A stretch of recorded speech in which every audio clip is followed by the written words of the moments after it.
is the phone from the future. Okay, maybe not exactly from the future, but it sure came ahead of its time.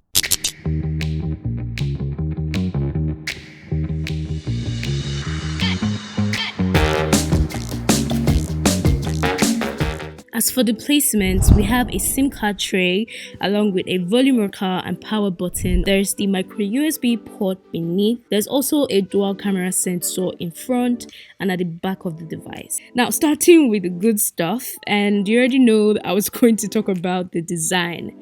Now, in my opinion, it is probably one of the best features of this phone, and the color is one we haven't really seen from most phone manufacturers. Let's flip the phone over, and the first thing you would see is, of course, the notch. And honestly, the notch doesn't really bother me so much because the screen distracts me away from it. I mean, it is huge, about 6.5 inch, kind of huge. And here's the thing, guys.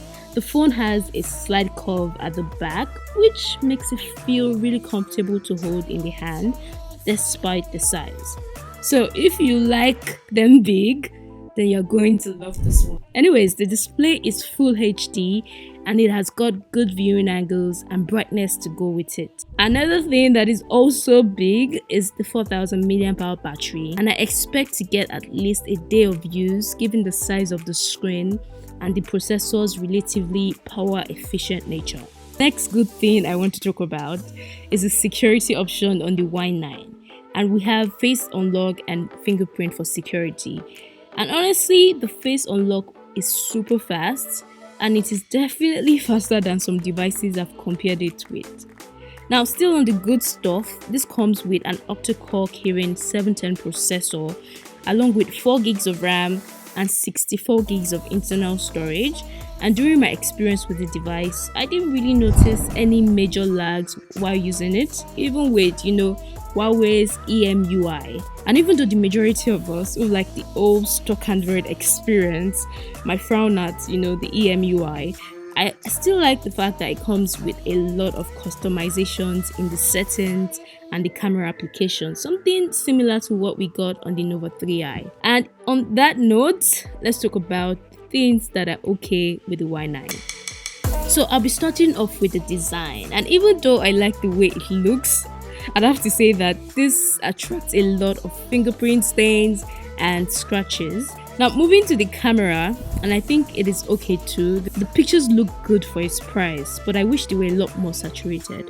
Anyway, to fix that, Huawei has actually included the AI lens, which adds some saturation to the pictures. Now, away from that, I actually love how the portrait look on the Y9, especially the edge detection. And another thing I like is the video recording. It looks good, and we also get EIS support. And guys, for those who were expecting Qmoji, that's the same one we spotted on the Nova 3i. Well, it's not available on the Y9, but you get other forms of emojis. And yeah guys, the Y9 comes with 4G LTE support, but I noticed that close 4G LTE bands are not supported. And with that said, let's move on to the bad stuff. Now, I was actually expecting to see a USB Type-C from a phone that comes from, 2019. Instead, Huawei has retained a micro USB port. But away from that, this phone doesn't support fast charge. So charging the device with the provided charger takes about 2 hours 33 minutes. And yeah, about the EMUI I was talking about earlier. Well, I noticed it comes with a lot, like a lot of pre-installed applications, which some people might find okay, but personally, I think they could have done away with this. Anyway, a large number of these applications can be uninstalled. You just need to take your sweet time doing it. And that is all for my first impression. The Huawei Y9 2019 sure comes with a lot of good than bad features, and for its price tag, I think is actually a good bargain.